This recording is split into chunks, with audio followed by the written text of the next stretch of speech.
We spoke about these verbs. We mentioned their categories. Some of them don't have any condition to do what they do to the mubtada and the khabar. And some of them do. You can review that. And we spoke about the sequence of the words in the sentence. We're basically talking about 3 words. When I say basically, means in most simple equation. 3 words. Your lacking verb, its noun, and its predicate. But you could expand on that, like its noun might be an idafa, for example. That's 2 words right there. And its predicate could be a whole sentence. But if you bring it all the way back to the origin, it's going to be a lacking verb with its noun and its predicate. So in that order. And then we spoke about how you could shuffle this sentence. How could you shuffle it? You could bring the 3rd word into the middle. So it would be the 2nd word, meaning the verb, the predicate, and then the noun. That would push the 2nd word to the last spot. And you can bring the 3rd word all the way ahead in front of the verb altogether. But not for all of them. So if what I said up until here is clear, then that's good. If it's not clear, then if you have any question, feel free. But we're going to start from here. So before I start, is there a question? Okay. So Ibn Hisham, may Allah have mercy upon him, said, وَيَمْتَنِعُ ذَلِكَ فِي خَبَرِ لَيْث فِي خَبَرِ لَيْسَ وَدَامَ. This is impossible, though, for the predicate of Laysa and the predicate of Daama. So if you want to understand this chapter well, in the first place, you should have memorized what these verbs are. كان وأمسى وأصبح وأضحى وظل وبات وصار وليس, etc. So that you know all of them. So you have among them Laysa and you have among them Daama. Those are 2 sisters of Kana. So what's going on with these 2 verbs? Ibn Hisham says to us, فَأَمَّا امْتِنَاعُهُ فِي خَبَرِ دَامٍ فَبِالِاتِّفَاقِ. Now concerning the impossibility of forwarding the predicate of Daama ahead of the verb, that's by agreement. لِأَنَّكَ إِذَا قُلْتَ, because if you were to say, لا أصحبك ما دام زيد صديقك, I won't hang out with you as long as, that's ما دام, as long as Zayd is your friend. ثم قدمت الخبر على ما دام, and then you took this sentence, so here it is. لا أصحبك, I won't hang out with you, ما دام, as long as زيد صديقك, Zayd is your friend. So you see where ما دام is, has the blue line there. He said, if you were to take the khabar, yani, let's give it a red line here. The khabar, صديقك, just the khabar of ما دام only. Because we're talking about here is, you have here this sentence. ما دام زيد صديقك, Zayd is still or never ceased to be your friend. So somebody said to him, لا أصحبك ما دام زيد صديقك, I won't hang out with you as long as Zayd is your friend. So he says, ثم قدمت الخبر على ما دام, then if you were to bring the predicate ahead of ما دام, لزم من ذلك, تقديم معمول الصلة على الموصول. So this is some heavy talk here. Let me read ahead here and let me see if we're going to even address it or if I'll skip it for now.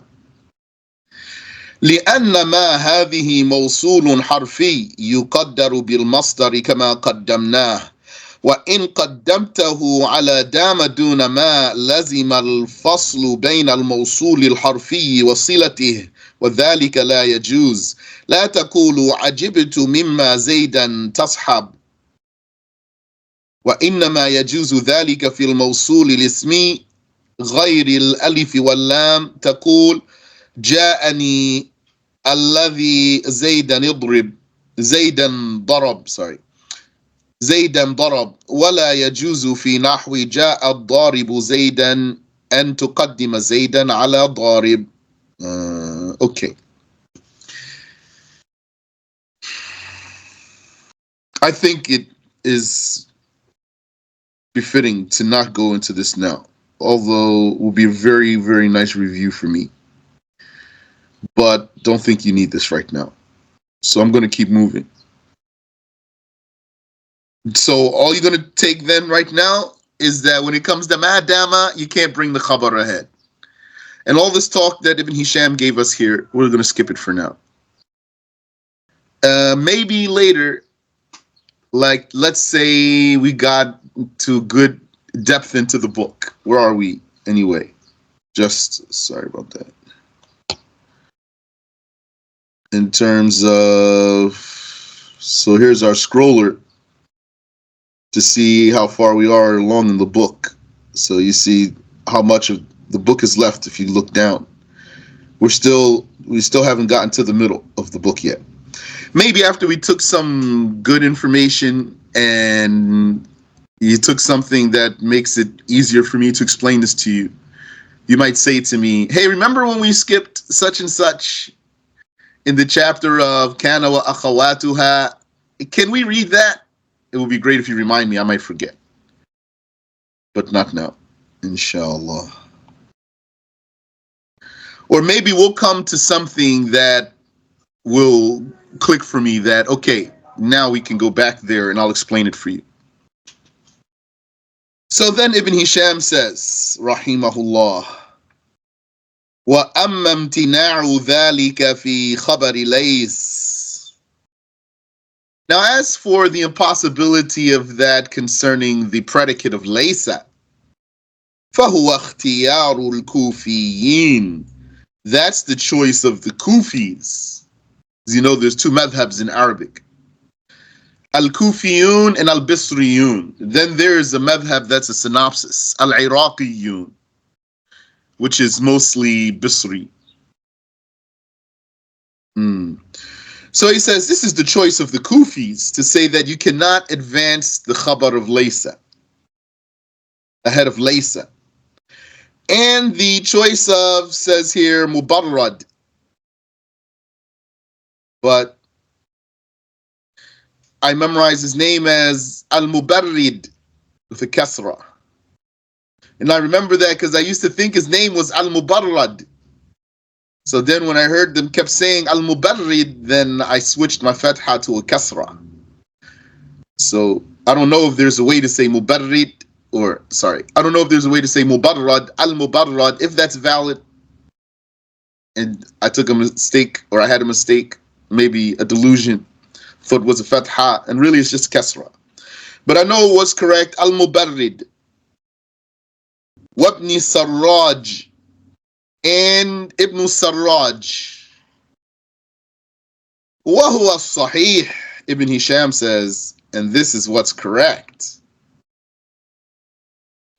لأنه لم يسمع مثل ذاهبا لست.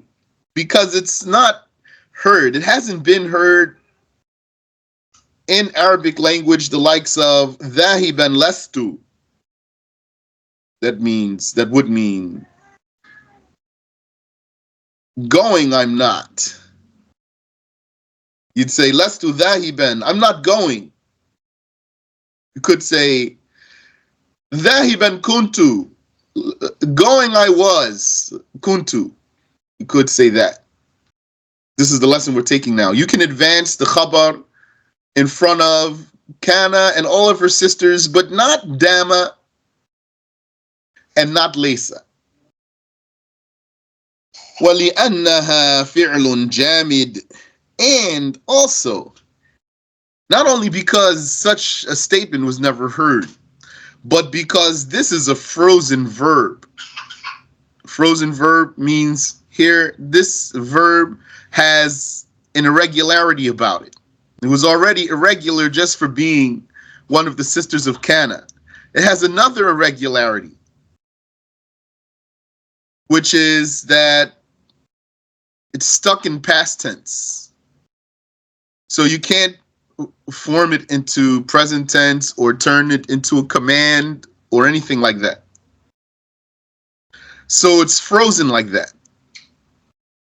And notice also, as a past tense verb, doesn't have a haraka in the middle, such as to say laysa or layasa or layusa, for example, because you know the past tense verb patterns are, when it's thulathi mujarrad, fa'ala or fa'ila or fa'ula.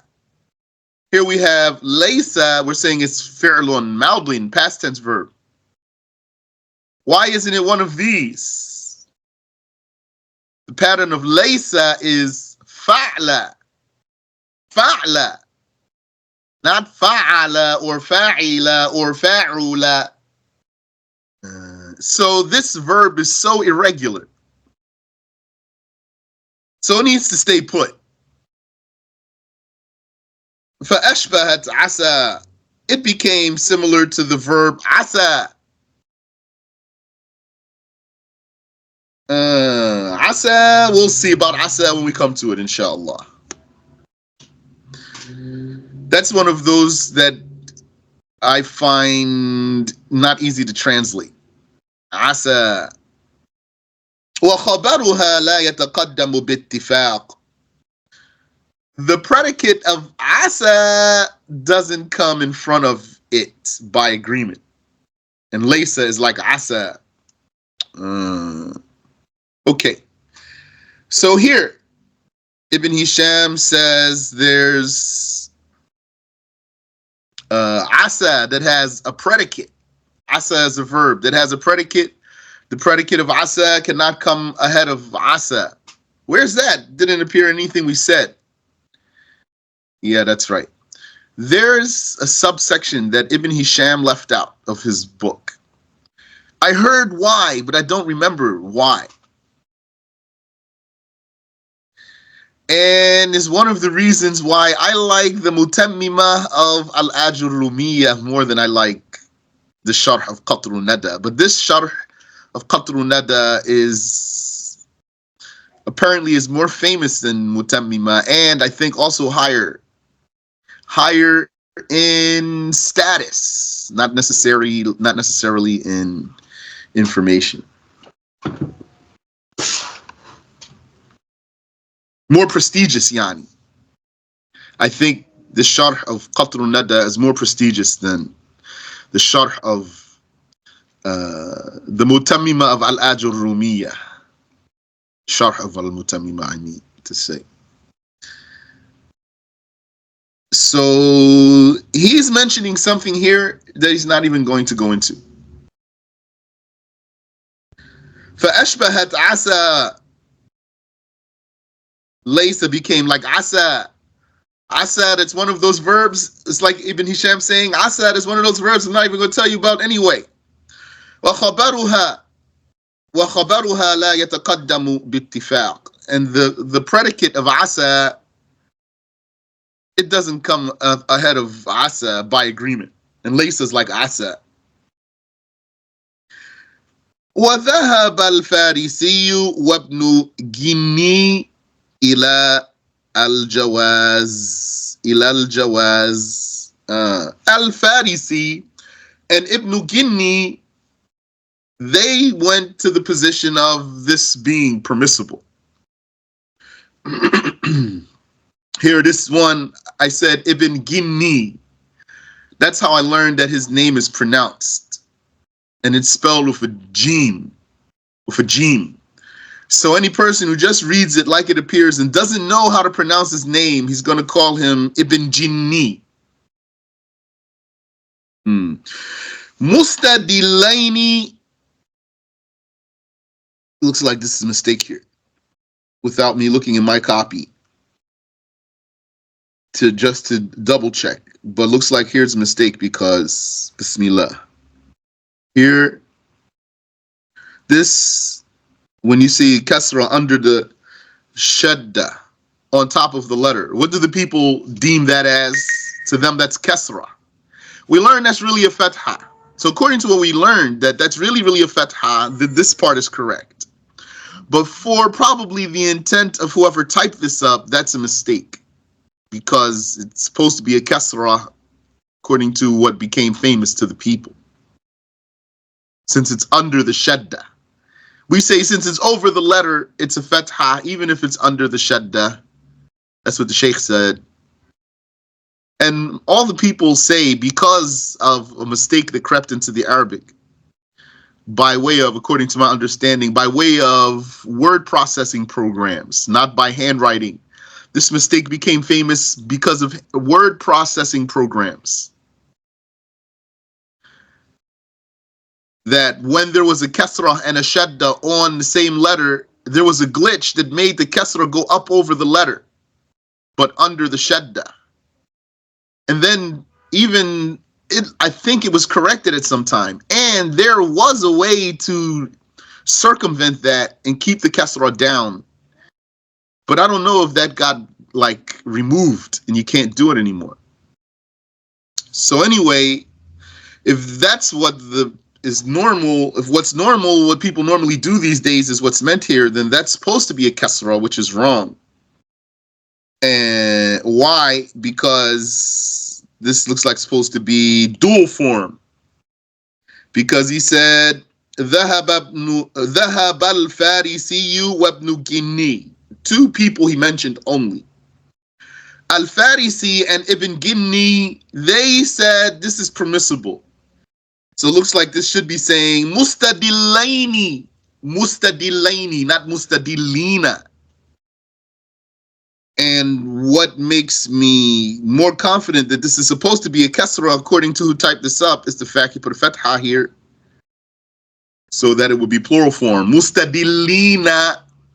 Because when it's dual form, you have fatha before the ya, kasra after the ya. Inshallah, all that's clear for you. If you have a question, feel free, please. Mustadilaini bi qawlihi ta'ala, using as evidence God's word. Exalted is He. Ala yawma ya'tihim laysa masrufan anhum. ألا يوم يأتيهم ليس مصروفا عنهم. So, this is the ayah they use to say you can bring the Khabar of Laysa ahead of Laysa. How's that? He's going to explain for us. وذلك لأن يوم متعلق بمصروفا. وقد تقدم على ليس وتقدم المعمول يؤذن بجواز تقدم العامل والجواب أنهم توسعوا في الظروف ما لم يتوسعوا في غيرها ونقل عن سيبويه القول بالجواز والقول بالمنع. Okay. So let me write the ayah out in one line for you so that I can operate here. Bismillah. So here's the ayah. قوله تعالى ألا يوم يأتيهم ليس مصروفا عنهم. ألا يوم يأتيهم ليس مصروفا عنهم. Okay. So, uh, so first, let me translate it the way it first jumps out to me. Ala, ala, low. It's for drawing attention. Yawma ya'tihim. The day it comes to them. Laysa masrufan anhum. It won't be diverted from them. Lo, or hear ye. The day it comes to them, it will not be diverted from them. Ala yawma ya'tihim laysa masrufan anhum. Okay. So that's just what it looks like to me at face value. So what's he saying here? He says, okay, this is the ayah they used. Here's Laysa. That's obvious for you. Laysa. So masrufan looks like here, masrufan is the khabar of Laysa. Here's khabar Laysa. And khabar Laysa is behind Laysa. So how's that a proof? Well, we learned last time a rule that some of them used. If you remember, some of them said,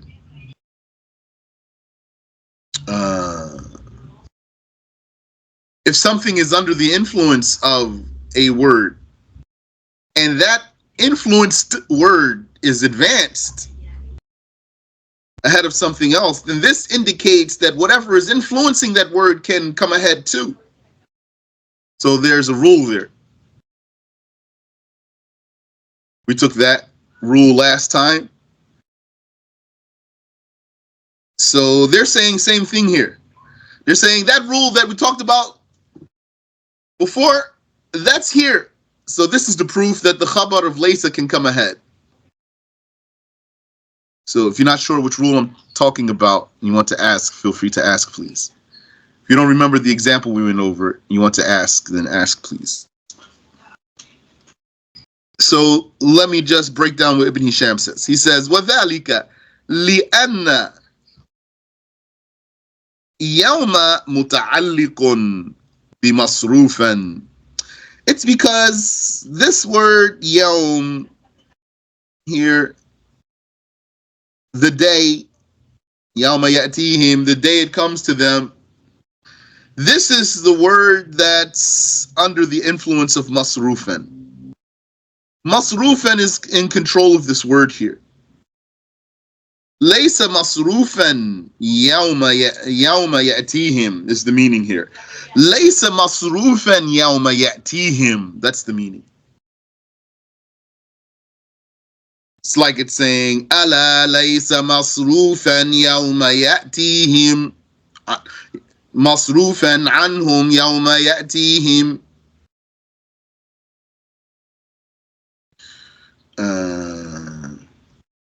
So that would mean, hear ye, or lo. It's not diverted from them the day it comes to them. It's not diverted from them the day it comes to them. And then the part, the day it comes to them was advanced forward. Lo, the day it comes to them, it's not diverted from them. He says, وَقَدْ تَقَدَّمَ عَلَى لَيْسَ. This yawm, which is under the influence of masrufan, it came ahead of Laysa. وَتَقَدُّمُ الْمَعْمُولِ يُؤْذِنُ بِجَوَازِ تَقَدُّمِ الْعَامِلِ. And the advancement of an influenced word informs of the validity of advancing what's influencing it. So that's their argument. They said, therefore, you can advance the khabar of Laysa. So why that's rejected? What's the counter argument? What's the answer to their answer? He says, wal jawabu. And the answer is why this is not correct. أنهم توسعوا في الظروف ما لم يتوسعوا في غيرها. The answer is that the pockets of time and place are more versatile than other words. Yani, if I want to translate the statement more literally, they, meaning the Arabs, they were yani more versatile with pockets of time and place than with other things. They were more versatile with pockets of time or place than with other things. So, you know what I mean? When I say pockets of time or place, the zuruf, or what I'm calling prepositional nominals, not particle. Ism. Zarf is an ism, not harf. So what does that mean? They were more versatile with these than with other things. It means that they would slide them around in the sentence more. They would slide them around in the sentence more. So these, the zuruf, they did that. And also, jar and majroor is more versatile than other things. And also, nida, calling. Calling is more versatile than other things. That means that the Arabs would be saying something and they just put a call somewhere. وكذا وكذا يا فلان وكذا. Just falls in there somewhere. So what he's saying is you can't compare it to zarf. You can't make broad comparison based on the zarf, which is more versatile than other things anyway. And then he says, وَنُقِلَ عَنْ سِيبَوَيْهِ الْقَوْلُ بِالْجَوَازِ وَالْقَوْلُ بِالْمَنَعِ. And it was logged about Sibawayh that he has a saying that it's permissible. And that he has a saying that it's impossible. Impossible here doesn't mean mentally impossible. Wallahu a'lam. We'll stop there.